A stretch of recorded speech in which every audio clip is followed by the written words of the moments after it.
What happens when a billionaire's black card gets declined in front of a crowd and a little girl steps up to save him?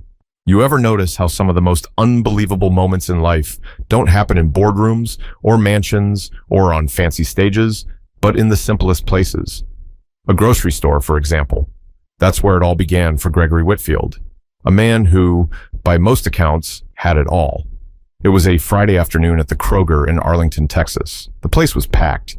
Shopping carts squeaked across the polished floor, kids begged their parents for candy near the checkout aisles, and cashiers worked with the tired rhythm of people who had scanned thousands of barcodes already that day.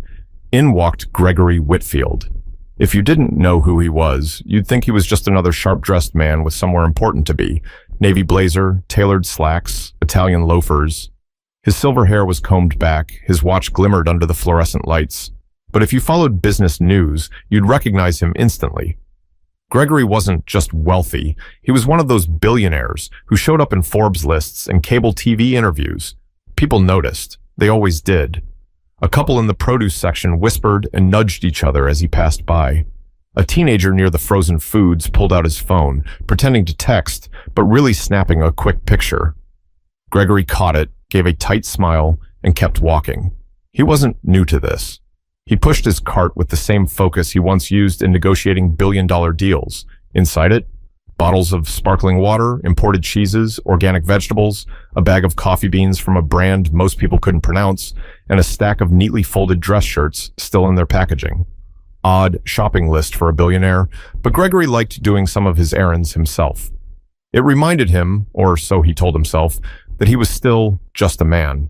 But when he rolled his cart into the checkout line, it was clear that he wasn't just any man. Heads turned. Conversations quieted down. Some folks tried not to stare, others didn't bother hiding it. The cashier, a young guy named Darren, swallowed nervously as he saw Gregory approach.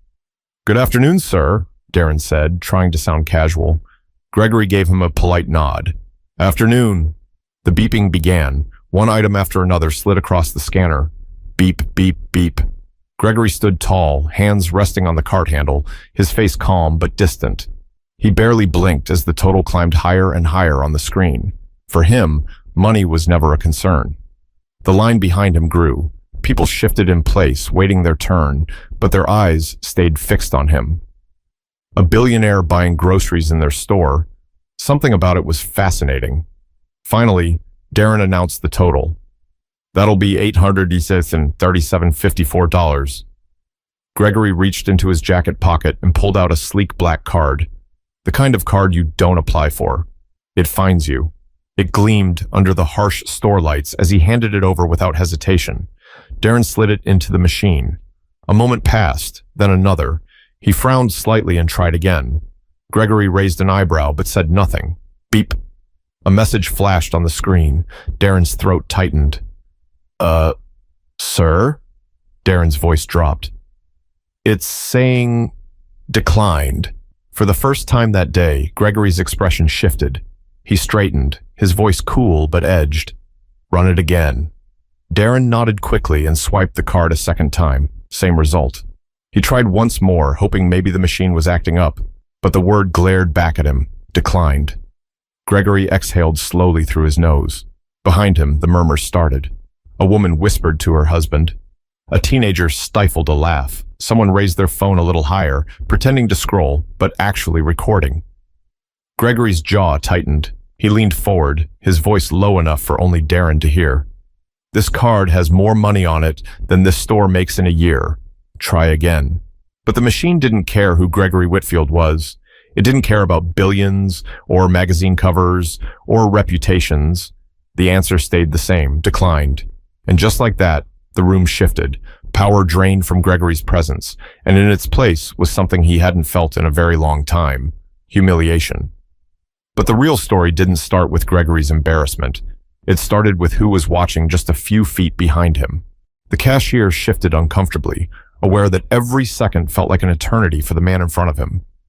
Gregory's face remained stone-like, but his eyes burned with a sharpness that could cut glass. He was used to control, to silence, to the kind of authority that made other men shrink. Yet here, at a grocery checkout line in Arlington, Texas, none of that mattered. The screen glowed with a single cruel word: declined.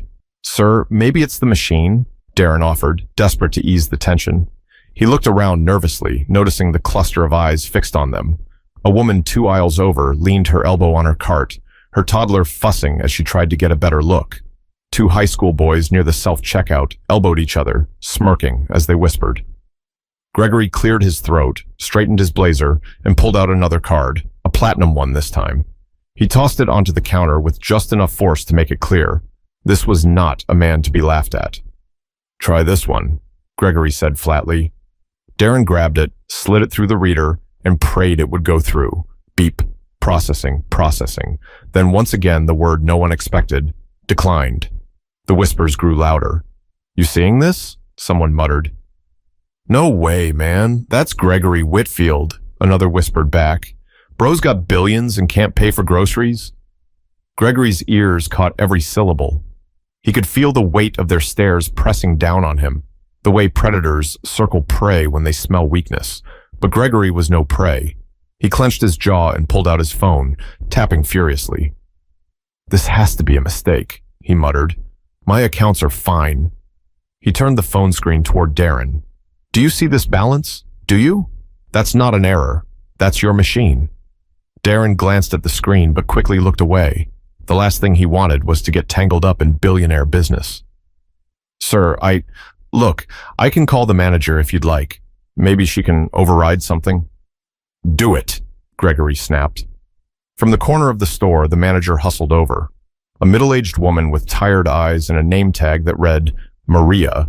She approached cautiously, like someone walking into a storm they couldn't avoid. "Is there an issue here?" Maria asked, glancing between Gregory and the frozen screen.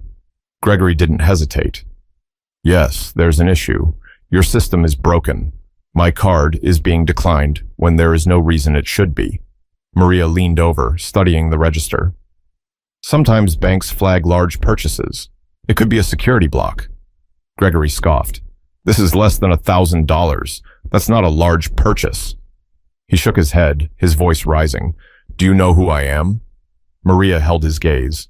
She didn't flinch, though the room around them buzzed with anticipation. "Yes, sir, I do. But right now, you're a customer, and I need a payment method that works." For the first time in years, Gregory had no quick fix, no clever comeback. He had cash, sure, but only a few bills tucked into his wallet, hardly enough to cover his overflowing cart. He could feel the laughter just below the surface of the crowd, waiting for him to crack. His hand trembled slightly as he reached for his phone again, trying to call his personal banker. Straight to voicemail. He dialed again. Still voicemail. He cursed under his breath, raking a hand through his perfectly styled hair. Behind him, the line grew restless. A man sighed loudly. Someone muttered, "Hurry up, some of us don't have all day." Another voice chuckled, "Guess money can't buy everything, huh?" Gregory turned sharply, glaring at the line. "Quiet." The command shot out like lightning. For a moment, silence returned, but it didn't last. The whispers started up again, softer now, but still there. The manager crossed her arms. "Sir, do you have another form of payment? Cash, maybe?" Gregory's pride and reality clashed violently inside him. He had never felt so exposed, so ordinary, so powerless. But the most surprising reaction didn't come from Gregory or the crowd. It came from someone standing just a few feet behind him, small in stature, but far greater in courage. The checkout lane had turned into a stage, and Gregory Whitfield was the unwilling star. Every eye in the store seemed locked on him. His reputation, his billions, his name, none of it mattered in this moment. All people saw was a man who couldn't pay for his groceries. The tension spread like wildfire. 2 teenagers angled their phones higher, pretending to browse, but recording every second. A mother rocked her crying baby while muttering under her breath, "Some of us don't have time for this drama." An elderly man leaned heavily on his cane, squinting as if he couldn't believe what he was witnessing. Gregory could feel the heat rising in his chest. He wasn't used to being on display this way, not like this. Usually, people stared at him with awe, respect, even envy. But now, their eyes carried something else: amusement, curiosity, judgment. Maria, the manager, tried to keep things moving. She gestured to another cashier to open up a different lane. "Folks, if you'd like, we can take you over here," she called out, But hardly anyone moved. They stayed rooted, unwilling to miss the spectacle, because that's what it had become, a spectacle. Gregory pinched the bridge of his nose. "This is ridiculous," he muttered, though loud enough for people around him to hear. "A technical error, and suddenly it's a circus." A man in line behind him let out a low laugh. "Funny how that works. When it happens to us regular folks, nobody cares. But when it happens to you—" He trailed off, shaking his head. Gregory spun around, eyes narrowing. "What's your point?" The man shrugged, his voice casual but cutting. "Point is, welcome to the real world." The crowd chuckled softly, not cruel, but knowing, shared. They'd all been there before. Cards declined, bills unpaid, moments of public embarrassment. For them, it was ordinary. For him, it was unthinkable. Darren, the cashier, cleared his throat nervously. Sir, maybe if you call the bank—" "I already tried," Gregory snapped. His voice cracked the air like a whip. Darren flinched. "Voicemail twice." The silence after was heavy, broken only by the beeps of other registers in the distance. From behind, a soft child's voice whispered, "Grandma, why is he mad?" A grandmotherly voice responded gently, "Because sometimes grown-ups don't like being told no, baby." Gregory heard it. It stung more than he expected. He looked down at the cart, at the expensive cheeses, the imported coffee, the clothes he didn't really need. Suddenly, they felt like evidence. Evidence of a man desperate to prove he was more than just rich. Evidence of pride. The longer he stood there, the smaller he felt. He thought about abandoning the cart altogether, just walking out. But he couldn't. That would mean accepting defeat. And Gregory Whitfield didn't lose, not in business, not in life. Maria lowered her voice, leaning closer. "Mr. Whitfield, maybe you should step aside for a moment. Call your assistant or someone who can—" "I don't need anyone," Gregory interrupted sharply. His pride was louder than his reason. The crowd stirred again.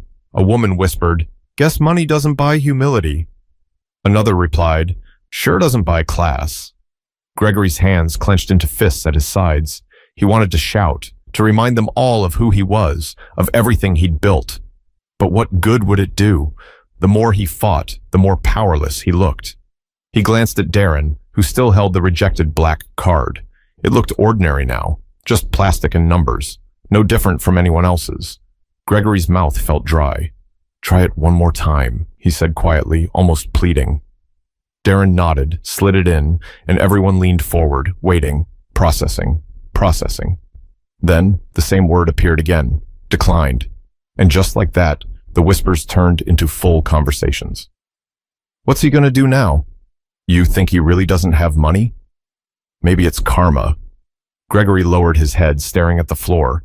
He had never felt so small, so ordinary, so human. But before he could make his next move, a small figure behind him decided to step forward and change the entire story. Amid the stares, the whispers, and Gregory's humiliation, a tiny hand tugged at a sleeve. Not his, but her grandmother's. "Grandma," whispered a little girl with dark brown skin and braids tied neatly with colorful beads. She was holding a small cardboard box of crayons, the kind that costs less than $2. Her name was Zariah Bennett, and though her voice was quiet, her eyes carried the kind of certainty adults often lose with age. Her grandmother, Alma Bennett, looked down at her. Alma was a retired school teacher, the kind of woman who always carried tissues in her purse and spoke with a mix of firmness and kindness that made children listen. She had seen many things in her 70 years, but what she was watching now, one of the richest men in Texas struggling at a grocery checkout, was something she couldn't quite wrap her head around. "What is it, baby?" Alma asked softly. Zariah pointed at Gregory. "Why is he sad?" Alma hesitated.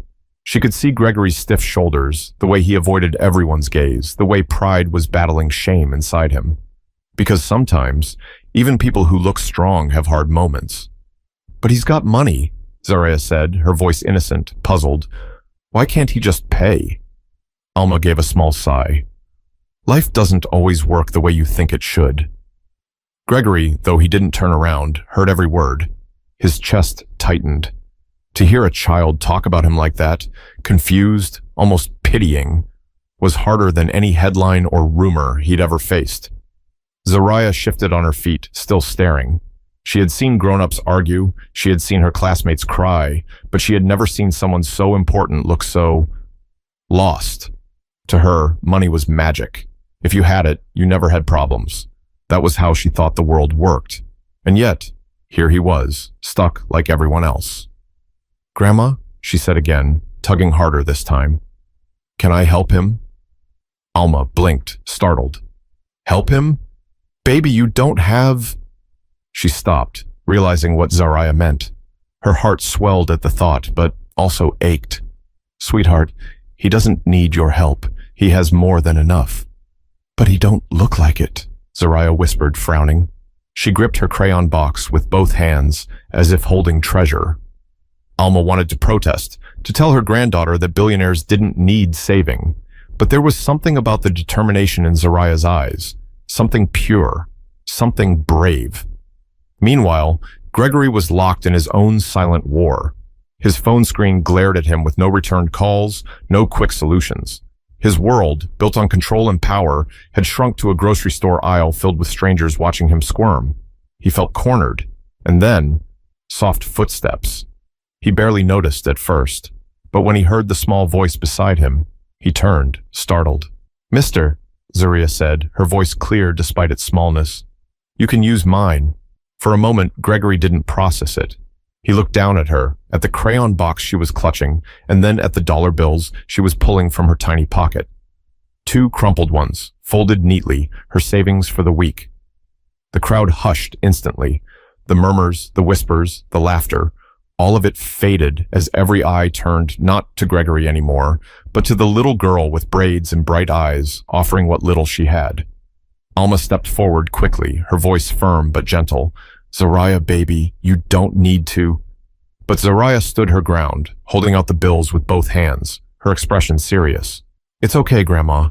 He needs help." Gregory stared at her, his throat tightening. Billion-dollar deals, international press, political connections, none of it had ever left him speechless like this. The cashier froze, unsure of what to do. Maria, the manager, covered her mouth in disbelief.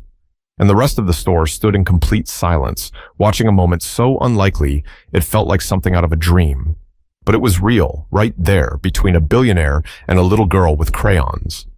But no one knew yet what Gregory would do next, whether his pride would push her away, or whether this unthinkable act would break something open inside him. The silence around the checkout lane was unlike anything Gregory Whitfield had ever experienced. For a man used to applause, boardroom silence, or the clinking of glasses at galas, this kind of silence was deafening. Every single person in that store seemed to be holding their breath, waiting for his response. Gregory's eyes flicked from the crumpled bills in Zariah's tiny hand to her face. Her braids clicked softly as she tilted her head, waiting. She wasn't smiling, she wasn't playing, she was serious. You're offering me this?" Gregory finally asked, his voice low, almost shaky. Zariah nodded. "Yes, mister. So you can pay." Her grandmother, Alma, placed a hand gently on her shoulder. "Zariah, honey, Mr. Whitfield doesn't need—" But Zariah interrupted, her voice clear, carrying across the hushed store. "Everybody needs help sometimes." The word struck Gregory harder than he expected. Everybody needs help sometimes. How long had it been since anyone had dared to say that to him? People catered to him, yes. People obeyed him, feared him, respected him. But help? No. Help was for the weak, the vulnerable. The word didn't exist in his world. He swallowed, his throat tight. "That's very kind of you," he managed, his polished tone cracking under the weight of something he hadn't felt in years. Humility. The crowd leaned closer, their curiosity mixing with awe. Some smiled softly, others blinked back tears, and a few muttered to themselves about how unbelievable this was. Alma crouched down to meet her granddaughter's eyes. "Sweetheart, I know your heart is in the right place, but sometimes people need to figure things out on their own. Mr. Whitfield is, well, he's a man who has plenty of ways to take care of himself." "But Grandma," Zariah whispered, "nobody else helped him. They just laughed."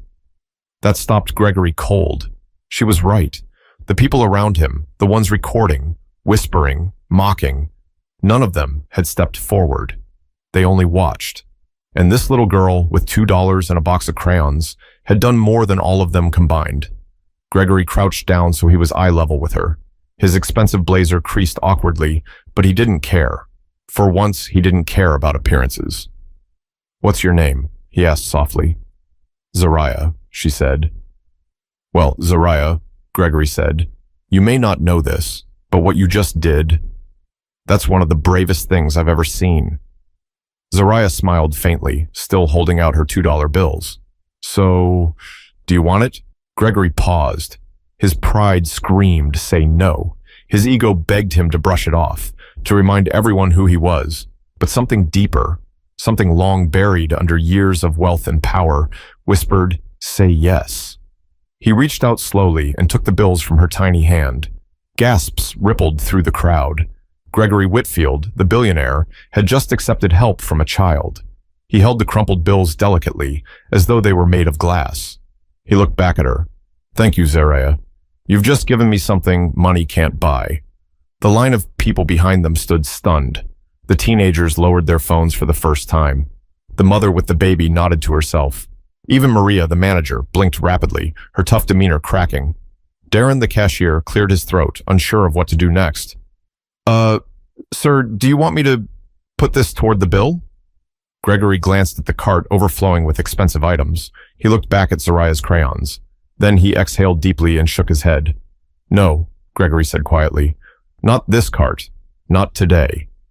The crowd exchanged puzzled glances.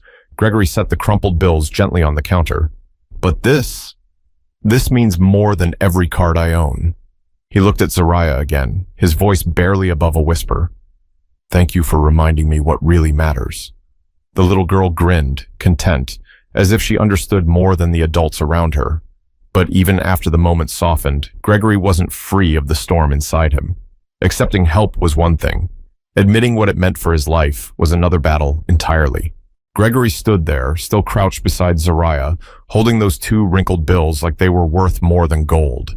For a man who once closed deals in skyscrapers with a single signature, the weight of $2 felt strangely heavy.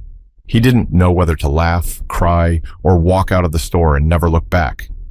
The crowd slowly went back to murmuring, their earlier whispers shifting into something softer, almost reverent. But the phones were still out. He knew this moment was already online. Tomorrow, the headlines would scream, "Billionaire brought to his knees by little girl." The thought made his stomach churn. Alma straightened, her voice steady. "Mr. Whitfield, she didn't mean to embarrass you. She only wanted to help." Gregory shook his head. "No, she didn't embarrass me. She reminded me." "Reminded you of what?" Alma asked, her tone curious but cautious. He hesitated. The words tasted bitter, but they were true. "That I'm human." The sentence hung in the air. For years, Gregory had built a wall of steel around himself. His wealth was armor, his reputation a shield. But in that checkout lane, stripped of both, he saw what he had become, a man terrified of weakness. He straightened, slipping the bills carefully into his pocket as though he couldn't bear to lose them. His chest tightened, not from anger this time, but something else. Guilt. Regret. A gnawing awareness that maybe, somewhere along the way, he had forgotten the very things that made life worth living. Darren, still hovering at the register, tried to lighten the tension. "Sir, maybe it's just a glitch with the bank. Happens sometimes." Gregory forced a smile, but it didn't reach his eyes. "A glitch, yes, but maybe not the kind you think." The cashier blinked, unsure how to respond. Gregory turned back toward Zariah. "You said everybody needs help sometimes. Do you really believe that?" Zariah nodded without hesitation. "Yes, my teacher says even superheroes need friends." Her words landed like a punch. He thought about all the years he had spent alone in his mansion, surrounded by people but connected to no one. Assistants, lawyers, investors. They were employees, not friends. And in that moment, the truth hit him harder than the crowd's laughter ever could. He had built an empire, but starved his soul. Alma tilted her head, studying him. "Seems to me, Mr. Whitfield, this was less about your card and more about your pride." Gregory met her gaze, and for once he didn't argue. He nodded slowly. "You might be right." The admission felt foreign, almost painful, but it was real. The crowd began thinning, some satisfied with what they'd witnessed, others too uncomfortable to linger. But those who stayed because they sensed something bigger happening. A man confronting himself in public, stripped bare by the honesty of a child. Gregory rubbed his forehead, trying to process the storm inside him. "Do you know what the worst part is?" he said aloud, not to anyone in particular. "I wasn't even buying food I needed. Half of this," he gestured at the cart, "is just for show. To remind myself that I could. To remind everyone else that I could." The confession surprised even him. His voice cracked with it, but strangely he felt lighter. Alma gave a knowing smile. "Well, maybe today was the reminder you didn't expect." Zariah tilted her head, confused. "So, you're not mad anymore?" Gregory crouched down again, this time without hesitation. "No, sweetheart, I'm not mad. I'm grateful." The words were true. He had spent years measuring gratitude in stocks, assets, and accolades. But here he was, feeling more thankful for 2 wrinkled bills and a box of crayons than he ever had for his billions. But gratitude alone wouldn't fix the mess inside him. Gregory still had to face what came next: the conversations, the questions, and the choice between clinging to pride or embracing change. The crowd had thinned, but the air was still heavy with curiosity. A few people lingered nearby, pretending to browse the candy racks, while really listening to every word. Gregory could feel the weight of their attention, but for once he didn't care. He turned fully toward Alma and Zariah, the 2 strangers who had just shifted his entire world in a matter of minutes. "Tell me something," Gregory said, his voice softer now, almost vulnerable. "Why would you do that? Why would you give me your money?" Zariah shrugged, her braids bouncing. "Because you look sad, and Grandma says, when someone looks sad, you help if you can." Gregory's chest tightened. He had spent decades making sure no one ever saw him sad. He had hidden it behind wealth, status, and control. But this child had seen through all of it in a matter of seconds. Alma stepped in, her tone steady but kind. "Mr. Whitfield, most people see you as untouchable. They think men like you don't struggle. Maybe that's why this feels so shocking. But children, they don't see money or status. They see people." Gregory exhaled, running a hand over his face. "That may be the most honest thing I've heard in years." From behind, one of the men who had been smirking earlier spoke up. His voice was louder now, braver in the thinned crowd. "So what now, huh? You gonna take her money and just walk out? That's what billionaires do, isn't it? Take and leave." The words cut through the store like a knife. Heads turned. Gregory slowly stood, his posture stiff, but his eyes calm. For the first time, he didn't lash out. "No," Gregory said firmly, "that's not what I'm going to do." He reached into his pocket, pulled out the $2 bills Zariah had given him, and held them high enough for everyone to see. "These $2 are worth more than every million I've ever made, because they came with something I forgot how to earn: trust." The man scoffed. "Pretty words. But you'll go back to your mansion, your cars, and this won't matter tomorrow." Gregory's eyes narrowed. "You're wrong." His voice didn't rise, but it carried. "Because I can't buy back what just happened. No amount of money could force a child to care about me. No amount of money could force me to feel what I just felt. And if I walk away unchanged, then I don't deserve the life I have." The man fell silent. So did everyone else. Gregory turned back to Zariah. He crouched again, ignoring how out of place he looked doing it in his tailored suit. "You said superheroes need friends, right?" Zariah nodded. "Yes, they can't do everything alone." Gregory smiled faintly. "Then maybe I've been pretending to be a superhero without realizing I was really just lonely." Alma's eyes softened. "Maybe that's why this happened today. To remind you that we all need each other, no matter how high up we think we are." Gregory nodded slowly, the truth settling into his chest like a weight that felt both heavy and freeing. "You're right. All these years, I thought needing people made me weak. But maybe needing people is what makes us strong." The store was quiet again, but this time it wasn't judgmental silence. It was thoughtful, reflective. People weren't staring at Gregory anymore. They were thinking about themselves, about their own pride, their own walls. Gregory stood tall once more, but he didn't feel taller because of pride. He felt taller because, for the first time in years, he was honest with himself. But words were one thing. What Gregory chose to do next would prove whether he truly meant them, or whether this moment would fade like any other scandal in his life. The store had returned to its rhythm, scanners beeping, carts rolling, but the atmosphere around Lane 5 remained different. Something had shifted there. People weren't just customers anymore. They were witnesses to a moment that would stay with them. Gregory placed a hand over the crumpled bills in his pocket, then turned back to the cart, stacked with his unnecessary purchases. The imported cheeses, the overpriced coffee, the shirts he didn't really need. For the first time, he saw them for what they were, symbols of ego. He looked at Darren, the nervous cashier. "Cancel the order. All of it." The young man blinked. "All of it, sir?" Gregory nodded. "Every last item. I don't need this cart. What I need, I already have." His eyes flicked towards Zariah. The crowd murmured, not mocking this time, but surprised. Impressed, even. Alma raised an eyebrow. "So, what are you going to do now, Mr. Whitfield?" Gregory thought for a moment. Then, with a clarity he hadn't felt in years, he answered, "I'm going to start listening. Really listening. Not to bankers or shareholders, to people, to children, to strangers in grocery stores who remind me what it means to be human." Zariah smiled, clutching her crayons. "So, you're not sad anymore?" Gregory crouched down one last time, looking her in the eye. "Not anymore, because you reminded me of something I forgot. Everybody needs help sometimes, even billionaires." She grinned wide, satisfied with his answer. Gregory turned back to the manager. "Maria, how much would it cost to cover the groceries for the people in line behind me?" Maria blinked, caught off guard. Maybe a few $100s total?" Gregory nodded. "Ring it up. I'll take care of it. With cash." The crowd gasped softly.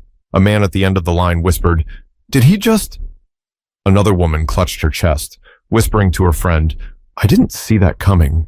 Gregory reached into his wallet and pulled out several crisp bills, his last fallback, the emergency cash he always carried. For once, it didn't feel like scraps compared to his wealth. It felt like purpose. The cashier processed the payments, and one by one, people thanked Gregory as they left. But Gregory shook his head each time. "Don't thank me," he said. "Thank her." He nodded towards Zariah. "She's the one who taught me today." Alma squeezed her granddaughter's shoulder, pride glowing in her eyes. Sometimes, the smallest voices teach the biggest lessons. Gregory exhaled deeply. He felt lighter, as though a burden had slipped from his shoulders. For the first time in years, he wasn't thinking about money, power, or reputation. He was thinking about connection, about humility, about the kind of wealth that can't be measured in numbers. As he left the store, the phones were still out, still recording. But Gregory didn't mind. For once, he didn't fear the headlines. Let them write what they wanted. Maybe, just maybe, this time the story would help someone else. He walked out into the Texas sun, glancing once more at Zaria, who waved at him with her crayon-stained fingers. He waved back, smiling genuinely. No cameras, no masks, just a man reminded of who he really was. And as he stepped into his car, he whispered to himself, "Everybody needs help sometimes. Everybody." Life doesn't always humble us in boardrooms or mansions. Sometimes, it happens in grocery store checkout lines, when a little girl with nothing to prove shows us what really matters. The lesson: pride isolates us. Humility connects us. And true wealth isn't measured by what's in your bank account, but by the compassion in your heart. So, if you take anything away from Gregory Whitfield's story, let it be this. Don't be too proud to accept help, and don't ever think you're too small to make a difference. Because sometimes, the smallest hands hold the greatest power to change the world. If this story touched you, share it with someone who needs reminding that kindness still exists. And remember, helping someone doesn't always cost much, but its impact is priceless.